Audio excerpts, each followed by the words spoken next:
idiots on this website. So they said SBA grants for restaurants owned by women minorities halted by new lawsuit. This is the second lawsuit I've seen that has done something like this in the last few days. Basically a bunch of racists blocking the SBA from giving minorities, women money, and they're alleging that this is discrimination. What's discrimination is the fact that you even have money to bring this lawsuit, because that means that you have been having a lot of things discriminated against Black African Americans. I don't even care about those other two groups, because women includes white women. So they're basically blocking their own women from getting money for their restaurants, because white women have benefited more than any group from affirmative action and programs such as this. They're most likely going to benefit the most from these SBA grants are white women, because they most likely have the largest businesses with employees, etc., compared to African Americans and the minority groups. So it says restaurants in Tennessee and Texas allege discrimination by the Restaurant Revitalization Fund. Let's see here.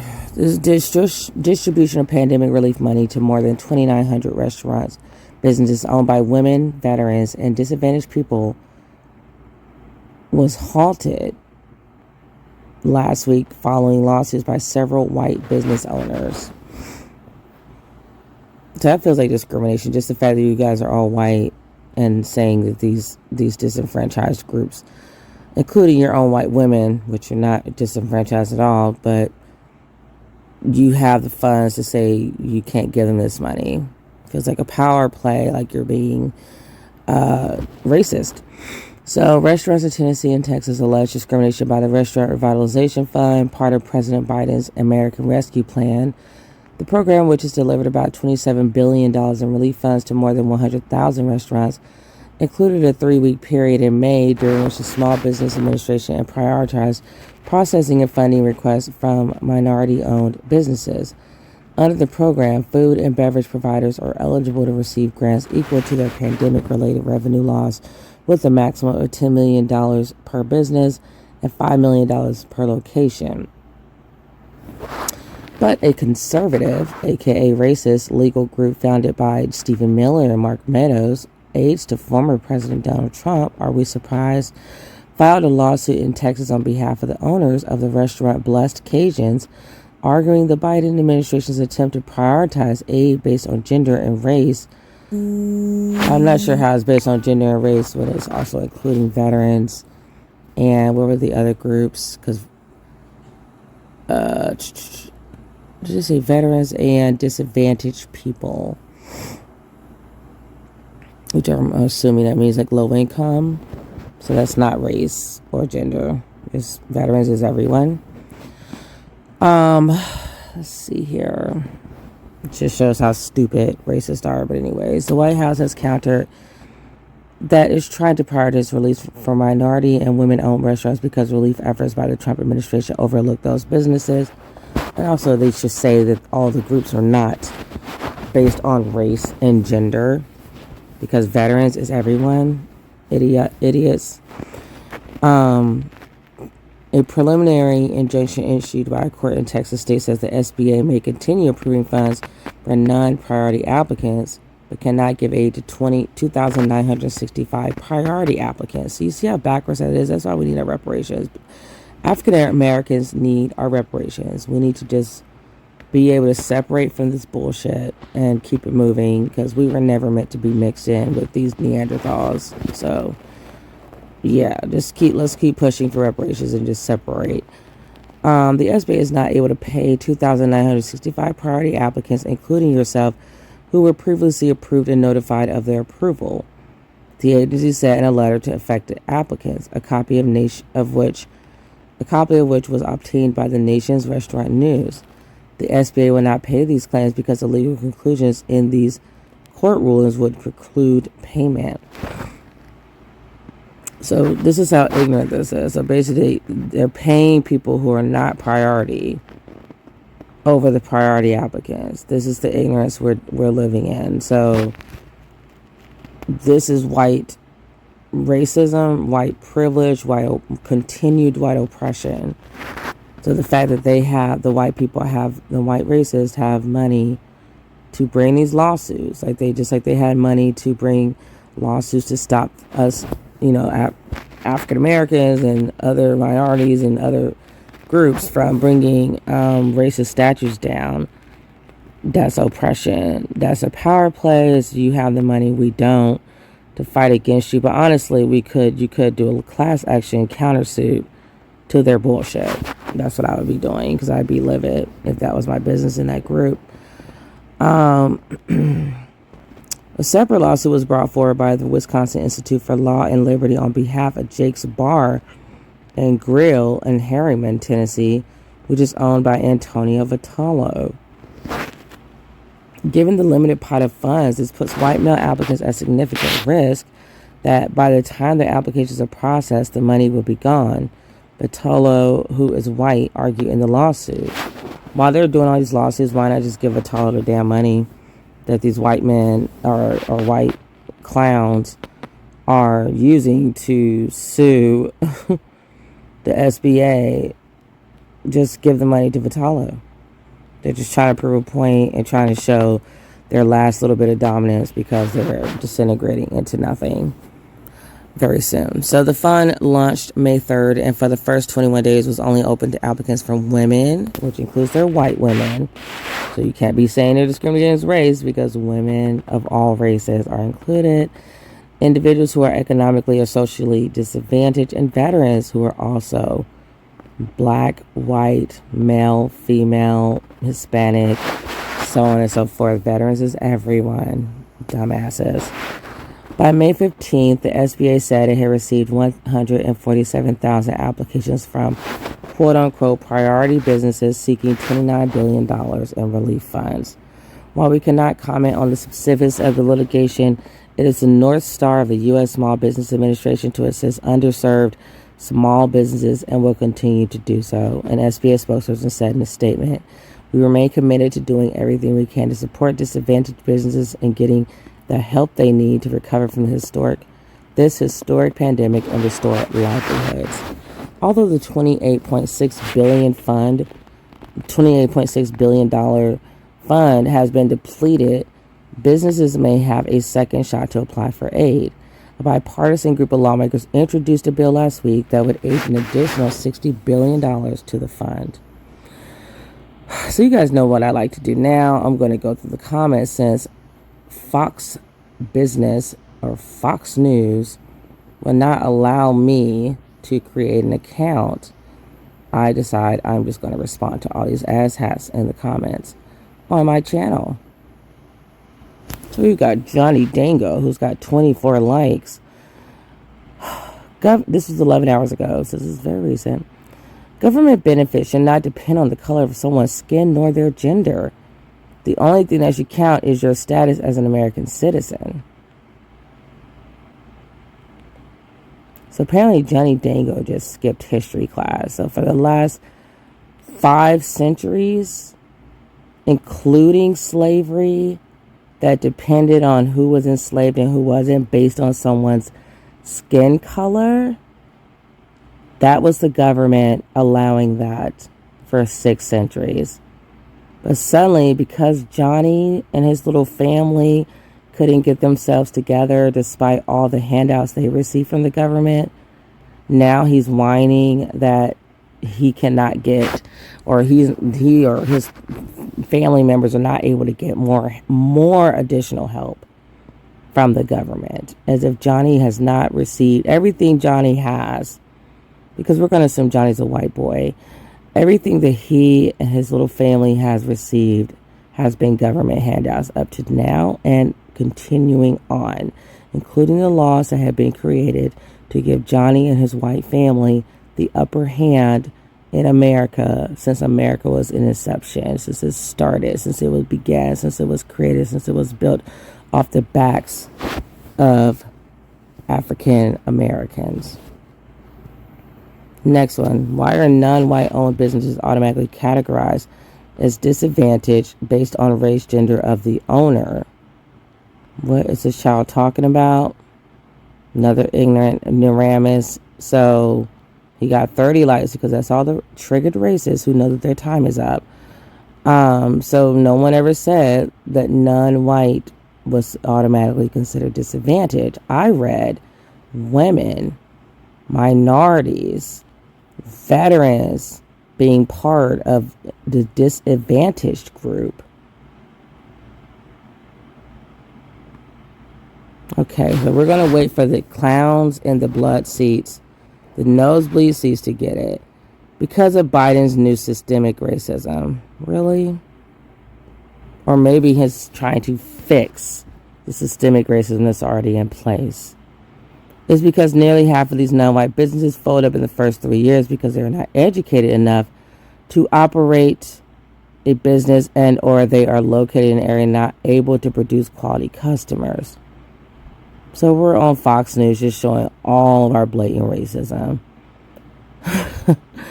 This is hilarious to be saying they're not educated enough. So he thinks they're not educated enough. Yet you're sitting here bitching and whining that you're not getting some funds. I would think that if you were so educated, you and your white little boy club, because you're obviously going against women as well, which includes your own white women because you're that uneducated. But you and your little white boy club wouldn't need the funds. Because apparently you have money anyway to do your lawsuit. So you shouldn't need funds for business operations. You shouldn't be folding up or worrying about anything that you claim non-white business owners are going through, which is a fucking lie. They're not the only ones that fold up anywhere. But anyways, the reason why they're folding up is because government has been giving priority to white males and white-owned businesses for centuries. Or dropping bombs on them. Let's not forget that. So let's continue on because he's a waste of space. Waiting to see if there will be a lawsuit filed against California for the same thing. The California COVID Relief Grant Program had in the top 3 requirements minority-owned businesses. Oh no. That could be in the top 3. So these people, again, are so hateful and so worried because they know their time is up. They're about to be wiped off the face of the earth. They're going to soon be the minority. So can't wait until they're in that small minority group and people are bringing lawsuits against them when they're trying to get much needed relief and financial help for their livelihood.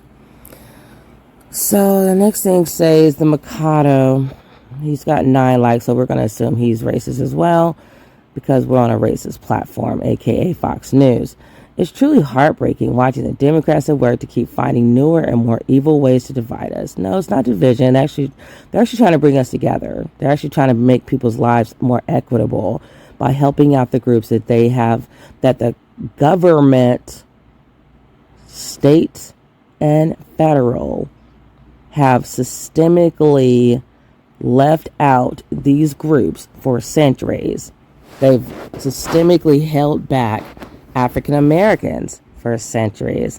So they're now trying to just equal the playing field and bring everyone together on the same level so we can all thrive together and be a stronger nation for it.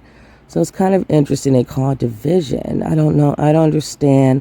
It wasn't division when white males and white people were enslaving African Americans. Was that division? It's interesting because these might be the same people who might be in Texas, in the South, who went to war against their own country to fight to keep slavery going. But what did you say about division? Why would you fight to have one group of, or one race of people enslaved? That sounds like division. You should have wanted everyone to have a chance to be successful in America and be free, because that's just a human right. So your bullshit division argument is just that bullshit. So he continues to say, all I want to do is live in harmony and peace with everyone, while the Democrats, well, you don't want to live in harmony and peace because you're bringing lawsuits to stop people from being able to eat and keep their doors open. Like this clown right here who just said that usually non-white business fold in the first 3 years. So if you know that, how are you trying to live in harmony and peace by making it hard for those businesses that you know, quote unquote, fold up in the first 3 years? Why would you want them to suffer and struggle even more so? That doesn't sound like harmony and peace to me. So he's pretending he cares and he wants to not be torn apart, which is a lie, with these truly evil policies to ensure division. No, they're actually trying to bring us together. You're dividing us. I keep praying that God will open the eyes, ears, and minds of those. Don't pray to God. And don't capitalize the letter, because you're not praying to our God. You're praying to your devil. Your devil God. And minds of those to whom the Democrats keep relying upon to turn the vote in their favor and see the evil they're helping to perpetuate. And they got a dislike. So apparently somebody in here was able to get an account, because Fox wasn't letting me do one. Because they weren't ready. They weren't ready for this smoke. So it's about time people started to legally challenge the blatantly racist policies of the Biden administration and keep the lawsuits coming.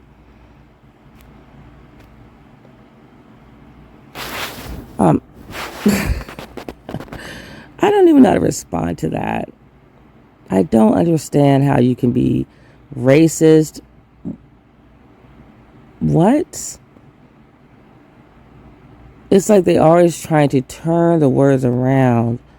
How is Biden being racist? Biden's white. He's helping a whole group of people who are different races. The stupidity, like I can't even wrap my head around it. And this crazy thing is, guys, these people are not stupid, even though they are stupid, but they know what they're doing. They know exactly what they're doing. They're trying to flip the script around, but it's not going to work. Everyone's going to see right through you. Everyone can already see right through you. Yes, we are the woke, fucking cancel you generation. And your time's up. Next, I would not be opening a restaurant now or borrowing money to do so. With the inflation, with food costs, and cocky, overpaid employees. Who's overpaid? The $2 an hour with tips? That was overpayment. This is not a good plan. They will work for you, then move on to a better deal. What? Please go sit down, Rex. You don't have money to start a business anyway. Please go sit your ass down, because you're mediocre.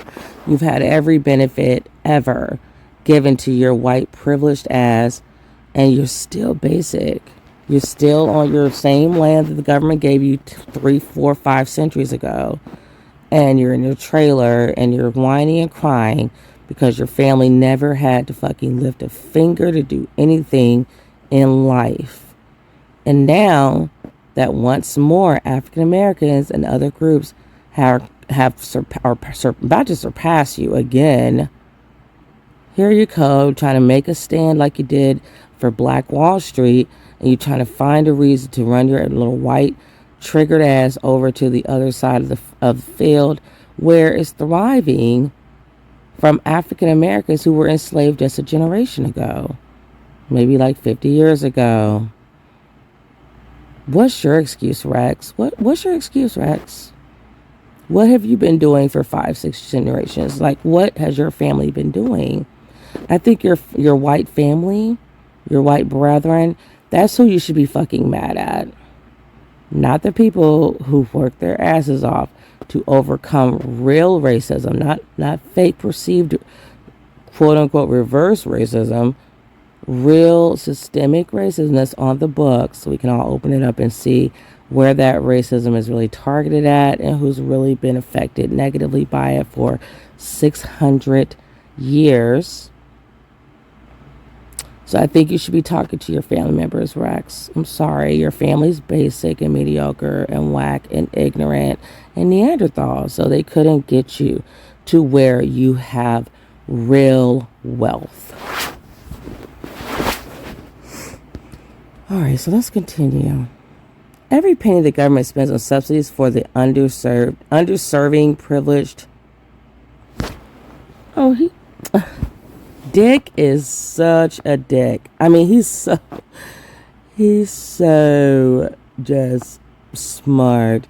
Underserving, privileged. I so caught that. Almost didn't catch it there, Dick. You're such a comedian. So instead of the underserved, unprivileged, his underserving privilege is drained from the productive.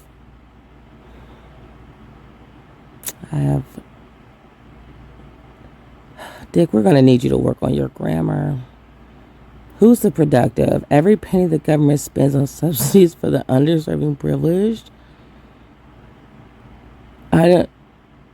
Undeserving privilege is drained from the productive. Who's the productive, Dick? Are we assuming it's you, Dick? Because with your white boy privilege, you should be wealthy and not bitching about SBA coins.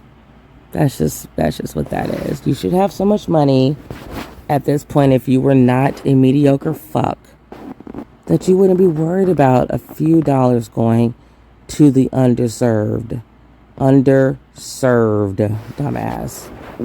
True patriot.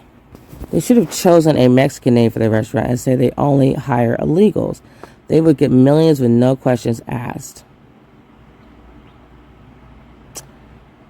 Does that warrant a comment? No, it doesn't. No response to this dude because he sounds like a clown. Next, artists be known. Surely probably not known at all, and that's why you're on here bitching. Biden's next plan is to fix dairy farmers' milk market by the elimination of the Holstein cow's two-tone black and white pattern via Wuhan lab CRISPR technology to get a genetically superior black cow. Did he think of that by himself? I doubt it. He's not that smart. Then our U.S., EEOC, and FDA can officially launch a culling of the two-tone cows via federal lawsuit because all drinkers of white milk are racist. Did he think of that by himself?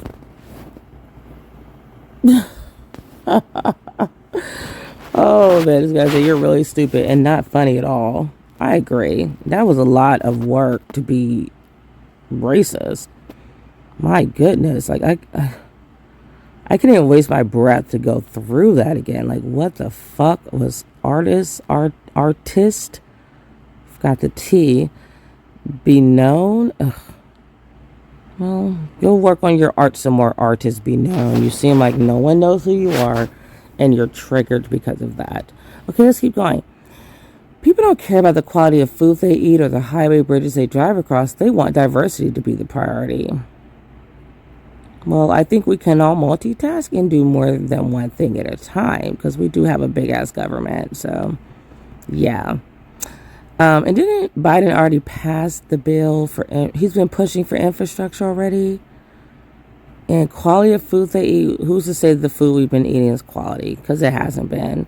It's been GMO. It's been pumped full of hormones. It's been crap.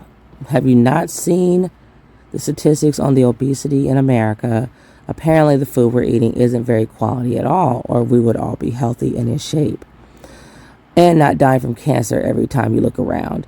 Someone else is dying. It's just cancer everywhere you look. Cancer, ailments, all kinds of issues. So I would definitely not conclude that the food is quality in America. It's everything but. The free market should not decide what restaurants people have to choice from. Wonderful grammar, kiddo. The government should. I think that is what Biden is saying. Please don't try to articulate what he's saying. You don't know what you're saying. So let's keep going. And people gave her him or her six dislikes because I think they don't really realize that this person is basically saying racist things as well. More like one, but some of those grants might go to white people. The horror. I'm confused. Why did your comment need to be said? The horror is that your own dumbass white Neanderthals, males, are, and I'm pretty sure there's white females in there somewhere because they're always a part of their racism as well, of white supremacy. It goes hand in hand with them white females and white males. But apparently your white brethren who brought this lawsuit didn't realize that they would be affecting white veterans, white women, and just white people in general, because minorities basically to me means non-black people. Let's continue. No, also to affirmative action. Let's sit here and bitch because this is the guy that didn't get into college because he's too stupid to get into college. So no, also to affirmative action, minority advantages for college admissions, and every other program that discriminates against whites and Asians.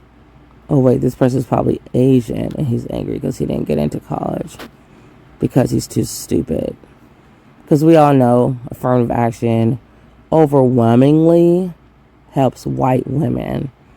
That news is now out, but apparently he's missed that memo that overwhelming white women and Asians. Ugh. The funny thing is Asians are considered minorities as well, so they've also been getting help. My, etc. 209. You're just too stupid to even bother with. Let's continue. Common sense long ago fled. Stupidity and hypocrisy now reign over all. You're correct because you are reigning over all. You're a dumbass who's full of hypocrisy because you enjoyed having priority all these centuries and now you're bitching because the government for once is trying to pull up everyone else who's been pushed down to the bottom and disenfranchised and discriminated against for centuries. The government's trying to pull them up. And your stupidity and hypocrisy is now reigning over all of this. Is continuing to reign over all of it. And you're trying to stop it. You're right. Stupidity and hypocrisy now reigns over. Actually, it didn't now reign over all. You were always reigning over all with your stupidity and hypocrisy. How much SBA money Kamala get? Sounds racist. DNC equals hate and racism. You might be right about that because they still haven't signed that reparations bill. So I have to agree with you on that one, I guess. Joey B. Once a racist, always a racist. I didn't know Joey B. was a racist. Oh, you're right. He is a racist because he did the crime bill that put a bunch of African Americans in jail. You are correctamundo, dude. Fred Finso put crybabies. I love it. And then someone else put racist. Okay. No white celeb. Didn't you come up with that? You came up with those signs, remember? So what's wrong with them now? They should be just as good as they were when you came up with them in the 60s. All right, guys. So that's all I had to say about this article, and I love to go through the comments just so people can see where everyone's heads are at in this country, this racist country that we live in. Yeah, so tune in again. Make sure to like and subscribe. Take care. Bye. So this is in response to the racist that I just referenced in the lawsuit that was first introduced from Fox Business News.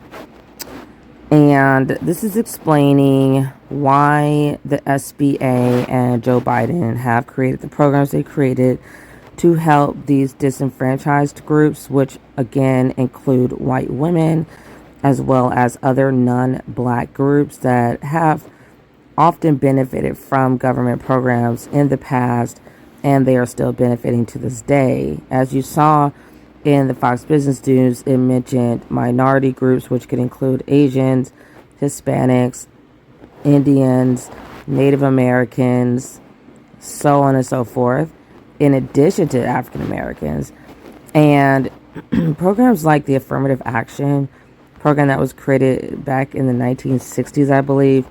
Not only has it been banned from about 10 states in regards to school admissions, but affirmative action has benefited white women more than any other group in America. So let's go ahead and read this article from Center for American Progress, and we're going to explain to Billy Bob and Sue Ann why we, which I'm saying we, but I mean African Americans, disenfranchised groups, veterans, and these are a lot of people joining in into something that once more should really highlight and be more so for African Americans, because we are the group, the number one group that has been discriminated against time and time again for at least 6 centuries. So let me start reading. Systematic Inequality and Economic Opportunity by Danielle Solomon, Connor Maxwell, and April Castro, April 7th, 2019. Overview. Eliminating racial disparities and economic well-being requires long-term targeted interventions to expand access to opportunity for people of color. I personally want to add my own 2 cents, like I always love to do, and say that Black/African Americans/ADOS actually really just need their reparations, and we can separate ourselves from these Neanderthals who, no matter what, they're always going to treat us like shit for whatever reason. I don't know if it's jealousy or they really do think they're superior, which will be a mistake on their end. But all these little targeted programs and stuff, I mean, they can do that as well, but I'd much rather have my reparations. Just cut me a check. And these programs are not reparations. I repeat, government programs like SBA, prioritizing disenfranchised minority groups, whatever, that's not reparations. Not if it's not cash in hand, it's not reparations, for one. And for two, if it's going to more races and more groups than African Americans, such American descendants of slavery, then it's not reparations. For Black people, it could be reparations for everyone as a whole, but then we still need, African Americans still need their reparations on the side. All right, so CAP uses, CAP, they say, is, I guess, Center for American Progress, uses Black and African American interchangeably throughout many of our products. We chose to capitalize Black in order to reflect that we are discussing a group of people and to be consistent with the capitalization of African American. I'm not going to read introduction summary. Okay, so the U.S. economy was built on the exploitation and occupational segregation of people of color. While many government policies and institutional practices helped create this system, the legacy of slavery, Jim Crow, and the New Deal, as well as the limited funding and scope of anti-discrimination agencies, are some of the biggest contributors to inequality in America. Together, these policies decisions concentrated workers of color. I hate that term, workers of color. I guess they mean, I'm going to say African Americans when they say that, because that's what they're targeting. In chronically undervalued occupations, institutionalized racial disparities in wages and benefits, and perpetuated employment discrimination. As a result, stark and persistent racial disparities exist in jobs, wages, benefits, and almost every other measure of economic well-being, which is why reparations with a check is needed. Like, all these little programs are not going to cut it. And part of the reason they don't cut it is look at what they're doing right now. They have lawsuits in, I guess, Wisconsin, Tennessee, and Texas. Nobody has time for that, to be fighting for these little bitty programs they're giving us. Like, no, if I'm going to be fighting, it needs to be for like trillions of dollars at least, which I shouldn't even be fighting for that. But let me continue. This report examines how government-sanctioned occupational segregation, exploitation, and neglect exacerbated racial inequality in the United States. Eliminating current disparities among Americans will require intentional public policy efforts to dismantle systemic inequality, combat discrimination in the workplace, and expand access to opportunity for all Americans. Slavery and Jim Crow concentrated workers of color in chronically undervalued occupations. For centuries, Black people were enslaved and forced to work in brutal conditions as agriculture, domestic, and service workers. By some By some estimates, slaveholders extracted more than $14 trillion worth of labor in today's dollars from their captives. Enslaved people plowed and sowed fields, harvested and packaged crops, and raised milk and butchered livestock. They cooked and served food, cleaned houses, weaved and mended clothing, and provided child care services. They cut hair, carried luggage, and drove wagons, carts, and carriages. When enslaved black people attempted to flee, federal laws such as the 1793 and 1850 Fugitive Slave Acts, which I guess Billy Bob and Sue Ann forgot about, helped ensure their recapture by fining officials who did not arrest alleged runaways and imprisoning anyone who aided in their escape. So notice when they say that last sentence, it says when enslaved black people. They didn't say when enslaved minorities. They didn't say when enslaved women. They didn't say when enslaved Latinos. When enslaved black people attempted to flee, they had a whole federal, at the government, national government, American government level, not state to state, federal law, 1793 and 1850. That's spanning what? That's a whole nother fucking generation. That's spanning like 60 something years, like 60 years of these laws happening. So you had the 1793 law, and it looks like you created another law to just make sure that blacks could not get away from being enslaved by white owners. If captured, enslaved people could be tortured, mutilated, and even killed without legal repercussions. Does that sound familiar? Does that sound like policing today? The United States abolished slavery in 1863, but this action did not coincide with the opening, and they really didn't. And then there was the extra 2 years that Texans decided they were going to continue to keep their people enslaved in Galveston, Texas, and that's why we now, black people now celebrate Juneteenth to celebrate the real freedom, Independence Day for our people, because if one of us is enslaved, we're all enslaved. The United States abolished slavery in 1863, but this action did not coincide with the opening of all occupations to liberated black workers. On the contrary, federal officials, it sounds like our U.S. government again, within the Freedmen's Bureau, established by the federal government in part to help formerly enslaved people transition to freedom, encouraged black people to stay in the South and enter into contracts doing the same work for the families that previously enslaved them. That doesn't sound like fun. After Reconstruction, state and local governments doubled down on these efforts by enacting Jim Crow laws. So basically, you have enslaved peoples who were quote-unquote freed, but then you have federal officials within the Freedmen's Bureau. I don't know if that's on purpose that they call it Freedmen's, or is that someone's name? But you basically have the federal officials within the Freedmen's Bureau encourage African Americans to stay with the families, to stay working for those families and entering into contracts with those families who had previously enslaved them. Can we talk about trauma on top of trauma? On January 1, 1863, President Abraham Lincoln signed the Emancipation Proclamation, an executive order that proclaimed the freedom of enslaved African Americans in states that had seceded from the Union. Over 2 years later, the Civil War was ended, and by December of 1865, the 13th Amendment to the U.S. Constitution was ratified, abolishing slavery in the United States. Each of these steps helped nearly 4 million former slaves gain their freedom. These African Americans faced a long, difficult road to independence, and for many, it was a challenge even to find shelter and work. One of the first steps President Lincoln took to help them was urging Congress to establish the Bureau of Refugees, Freedmen, and Abandoned Lands, more commonly known as the Freedmen's Bureau, in March of 1865. The Bureau helped former slaves secure jobs by drawing up labor contracts and providing temporary housing, food, and medical care. It was also tasked with reuniting families that were separated during the Civil War. The Freedmen's Bureau legalized marriages and kept detailed records that are housed in the National Archives to this day. But perhaps its greatest achievement was in education. The Freedmen's Bureau established thousands of freedmen's schools in the South, increasing black literacy to above 30%.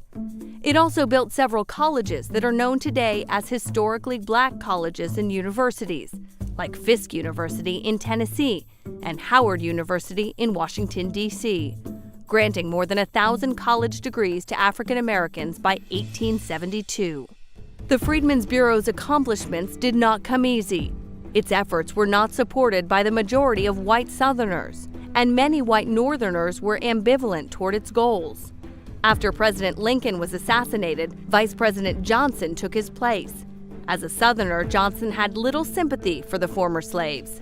He quickly cut funding to the already unpopular program. At the same time, white people that worked for the Freedmen's Bureau often had to deal with ridicule.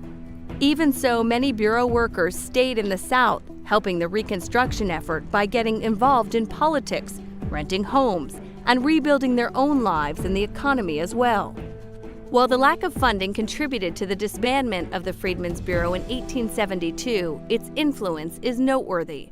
For many African Americans, the services of the Freedmen's Bureau were a vital source of support as they created new lives and sought to claim their new freedoms.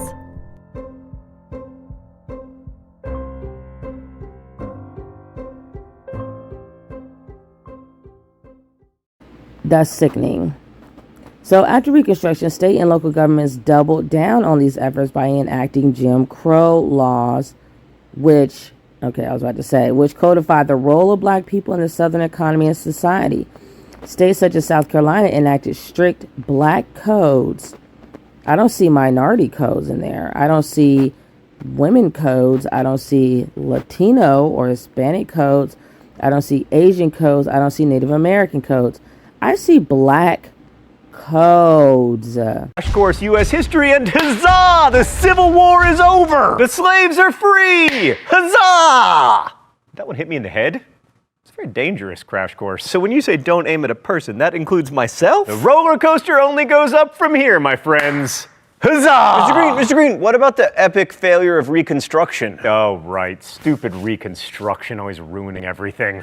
So after the Civil War ended, the United States had to reintegrate both a formerly slave population and a formerly rebellious population back into the country, which is a challenge that we might have met, except Abraham Lincoln was assassinated and we were left with Andrew, I am the third worst president ever Johnson. I'm sorry, Abe, but you don't get to be in the show anymore. So Lincoln's whole post-war idea was to facilitate reunion and reconciliation, and Andrew Johnson's guiding Reconstruction principle was that the South never had a right to secede in the first place. Also, because he was himself a Southerner, he resented all the elites in the South who had snubbed him, and he was also a racist who didn't think that blacks should have any role in Reconstruction. Trifecta! So between 1865 and 1867, the so-called period of presidential Reconstruction, Johnson appointed provisional governors and ordered them to call state conventions to establish new, all-white governments. And in their 100% whiteness and oppression of former slaves, those new governments looked suspiciously like the old Confederate governments they had replaced. And what was changing for the former slaves? Well, in some ways, a lot. Like Fisk and Howard universities were established, as well as many primary and secondary schools, thanks in part to the Freedmen's Bureau, which only lasted until 1870,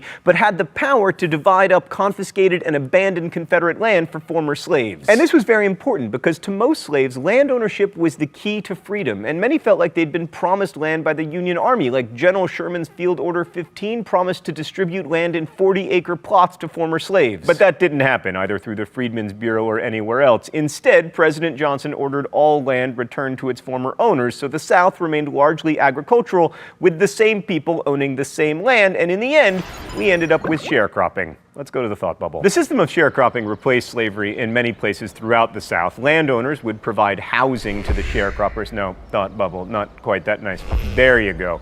Also tools and seed, and then the sharecroppers received, get this, a share of their crop, usually between a third and a half, with the price for that harvest often set by the landowner. Freed blacks got to control their work, and plantation owners got a steady workforce that couldn't easily leave because they had little opportunity to save money and make the big capital investments investments in like land or tools. By the late 1860s, poor white farmers were sharecropping as well. In fact, by the Great Depression, most sharecroppers were white. And while sharecropping certainly wasn't slavery, it did result in a quasi-serfdom that tied workers to land they didn't own, more or less the opposite of Jefferson's ideal of the small, independent farmer. So the Republicans in Congress weren't happy that this reconstructed South looked so much like the pre-Civil War South, so they took the lead in Reconstruction after 1867. Radical Republicans felt the war had been fought for equal rights and wanted to see the powers of the national government expanded. Few were as radical as Thaddeus Tommy Lee Jones Stevens, who wanted to take away land from the Southern planters and give it to the former slaves,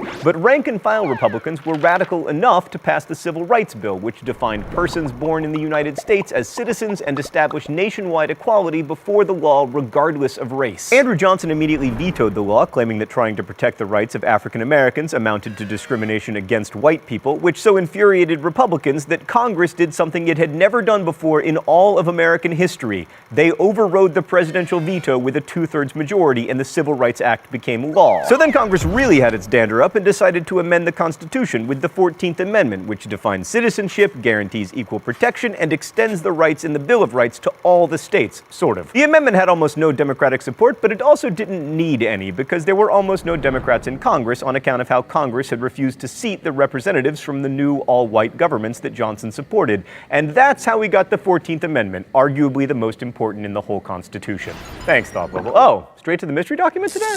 All right. The rules here are simple. I guess the author of the mystery document and try not to get shocked. All right, let's see what we got today. Section 1. Be it ordained by the police jury of the parish of St. Landry that no Negro shall be allowed to pass within limits of said parish without special permit in writing from his employer.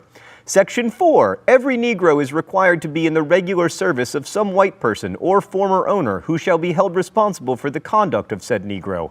Section 6. No Negro shall be permitted to preach, exhort, or otherwise declaim to congregations of colored people without a special permission in writing from the president of the police jury. Gee, Stan, I wonder if the president of the police jury was white. I actually know this one. It is a black code, which was basically legal codes where they just replaced the word slave with the word Negro. And this code shows just how unwilling white governments were to ensure the rights of new free citizens. I would celebrate not getting shocked, but now I am depressed. So, okay, in 1867, again over Johnson's veto, Congress passed the Reconstruction Act, which divided the South into 5 military districts and required each state to create a new government, one that included participation of black men. Those new governments had to ratify the 14th Amendment if they wanted to get back into the Union. Radical Reconstruction had begun. So in 1868, Andrew Johnson was about as electable in the U.S. as Jefferson Davis, and sure enough, he didn't win. Instead, the 1868 election was won by Republican and former Union General Ulysses S. Grant. But Grant's margin of victory was small enough that Republicans were like, man, we would sure win more elections if black people could vote, which is something you hear Republicans say all the time these days. So congressional Republicans pushed through the 15th Amendment, which prohibited states from denying men the right to vote based on race, but not based on gender or literacy or whether your grandfather could vote. So states ended up with a lot of leeway when it came to denying the franchise to African Americans, which of course they did. So here we have the federal government dictating who can vote and who is and isn't a citizen of a state, and establishing equality under the law, even local laws.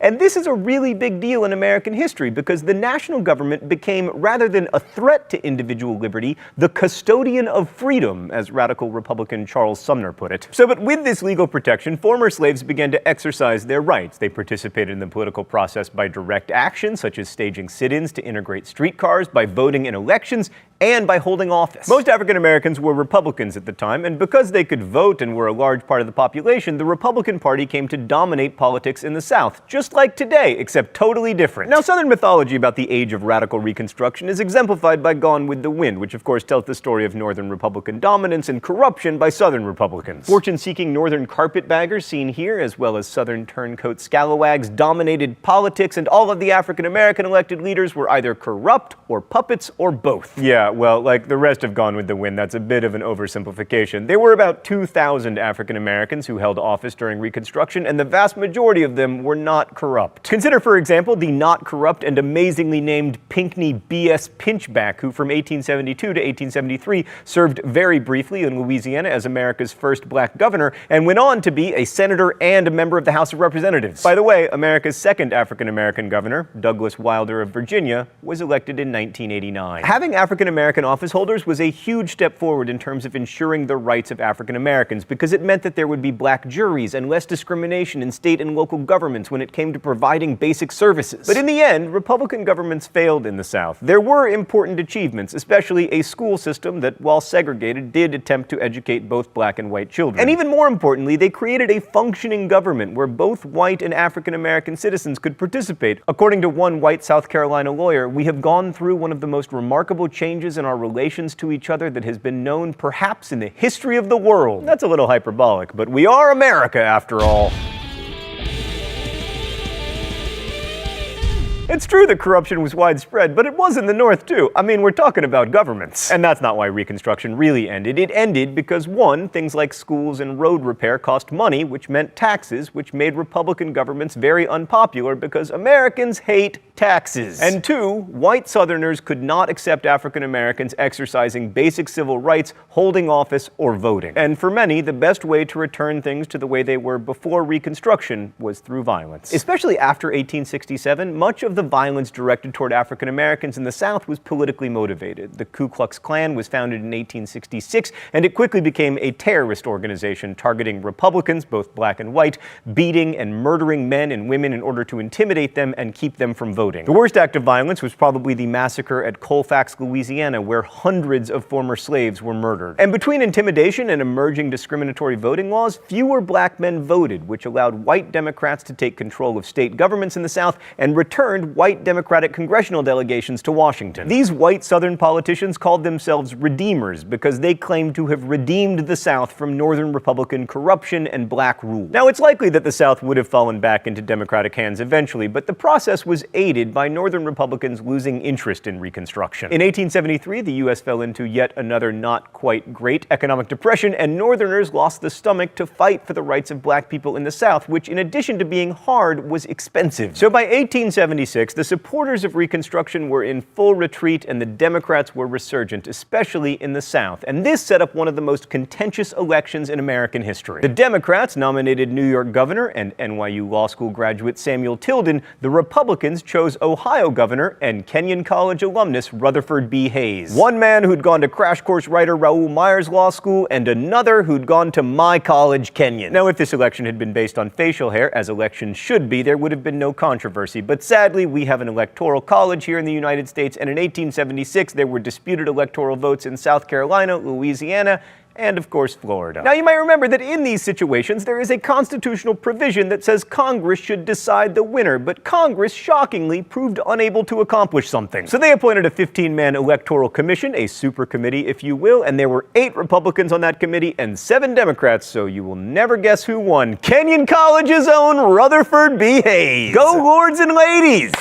And yes, that is our mascot. Shut up. Anyway, in order to get the presidency and win the support of the super committee, Hayes's people agreed to cede control of the South to the Democrats and to stop meddling in Southern affairs, and also to build a transcontinental railroad through Texas. This is called the Bargain of 1877 because historians are so good at naming things, and it basically killed Reconstruction. Without any more federal troops in southern states and with control of southern legislatures firmly in the hands of white Democrats, the states were free to go back to restricting the freedom of black people, which they did. Legislatures passed Jim Crow laws that limited African Americans' access to public accommodations and legal protections. States passed laws that took away black people's right to vote, and social and economic mobility among African Americans in the South declined precipitously. However, for a brief moment, the United States was more democratic than it had ever been before, and an entire segment of the population that had no impact on politics before was now allowed to participate. And for the freedmen who lived through it, that was a monumental change, and it would echo down to the civil rights movement in the 1950s and 1960s, sometimes called the Second Reconstruction. But we're going to end this episode on a downer, as we are wont to do here at Crash Course U.S. History, because I want to point out a lesser-known legacy of Reconstruction. The Reconstruction amendments and laws that were passed granted former slaves political freedom and rights, especially the vote, and that was critical. But to give them what they really wanted and needed, plots of land that would make them economically independent, would have required confiscation, and that violation of property rights was too much for all but the most radical Republicans.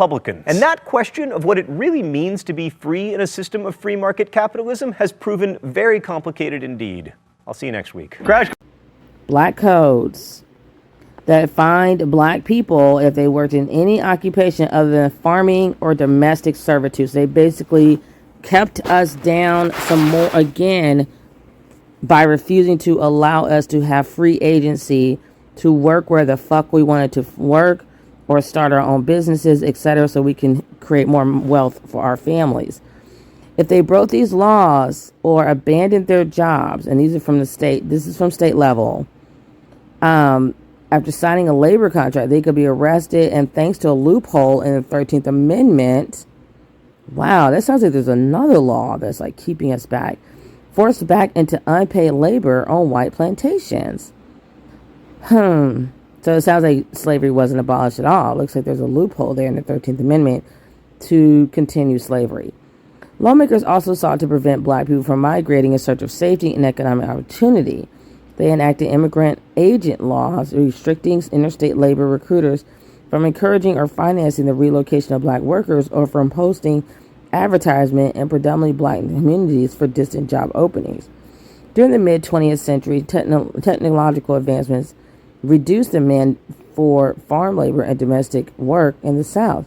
These changes, combined with discriminatory U.S. Department of Agriculture policies, rampant lynchings, and Ku Klux Klan terror, led thousands of black households in the South to flee north to this day. And you have the Department of Agriculture not basically having discriminatory practices that did not allow black farmers to be successful in farming.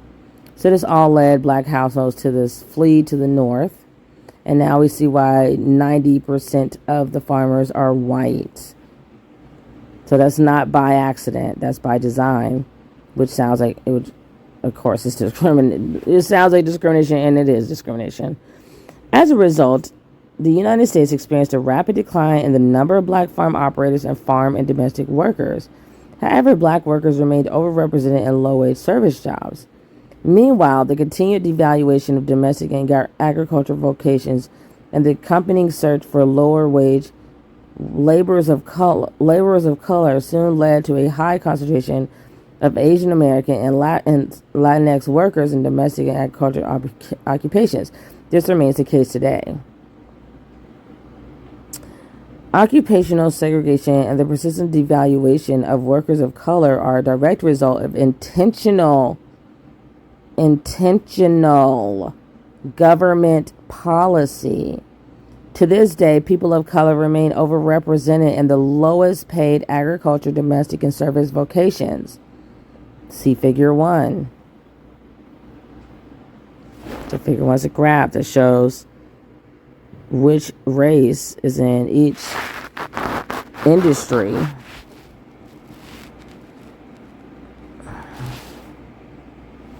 You'll see how black people fare compared to other races when it comes to agriculture, domestic, and service vocations. Sorry. All right, so let's go back up. So this paragraph, this first paragraph here is saying that the government is intentionally created policy to continue to persist devaluation and segregations of black people. To this day, I'm going to change person of color to black people because I don't like the term person of color. So we remain overrepresented in the lowest paid agriculture, domestic, and service vocations. While black or African American, Asian, Hispanic, or Latino people comprise 36% of the overall U.S. workforce, they constitute 58% of miscellaneous agricultural workers, 70% of maids and housekeeping cleaners, and 74% of baggage porters and bellhops and concierges. Slavery and Jim Crow devalued these types of work, and the legacy of these institutions continue to inform the American economic system on its outcomes. So the fact that they devalue this kind of work for us African Americans, I feel like they consistently say that we have no value. And that's why to this day, everybody from immigrants to racist white people feel as though they have a right to disrespect African Americans. So that's just another level of trauma that we are currently dealing with to this day. So then you have the New Deal programs helped institutionalize racial disparities in wages and benefits. During the Great Depression, the United States enacted a series of policies under the New Deal to assist struggling families and expand access to economic mobility. These policies included, but were not limited to, strengthen labor standards for wages and working conditions and increased protections for collective bargaining. The New Deal helped millions of Americans find work, increase their wages, and secure employment benefits. But, it's always a but, just for black people. Lawmakers reserved most of these benefits for white workers while restricting and excluding people of color / black people / African American / ADOS. These actions helped to institutionalize and validate racial disparities in economic well-being, and the effects are felt to this day. Of course it is, because the best way American families can generate any kind of wealth is to buy a home, which black people were largely locked out of. So the New Deal's Fair Labor Standards Act of 1938, FLSA, introduced a 40-hour work week, banned child labor, and established a federal minimum wage and overtime requirements. While the FLSA boosted wages and improved working conditions for thousands of white workers, it once more largely excluded African American workers from receiving these benefits by exempting many domestic agriculture and service occupations. So everyone else's industry, which we knew was predominantly white, they received a lot more lift up from the government through the New Deal than African Americans did. This policy decision trapped families in poverty and tacitly endorsed the continued exploitation of workers of color, aka black people, aka African Americans, aka goddess of Nubia. Lawmakers amended the FLSA to include some of these occupations in subsequent decades, but agriculture and domestic workers, many of whom today are Latinx or Asian American, remain some of the least protected employees in the United States. Many agriculture workers are still denied access to overtime and minimum wage protections. For example, children as young as 12 years old are legally allowed to work in the fields. Live-in domestic service workers, babysitters, and companions for the elderly, all occupations in which people of color are disproportionately represented, also remain excluded from many FLSA protections. So that sounds like a whole lot of discrimination to me against black people. I mean, there's some other people, Asians, and some other people, but that's what it sounds like to me. So when Joe Biden is creating this little itty-bitty program that's like pennies on the dollar for black people, and you see white people crying and whining and pretending they built something on their own, you can recite this article to them. Alright guys, so thanks for listening. Make sure to hit this like and subscribe buttons. If you have any comments or want me to talk about certain topics, hit me up below at the blacknationnews@gmail.com. I think it's oneblacknationnews@gmail.com.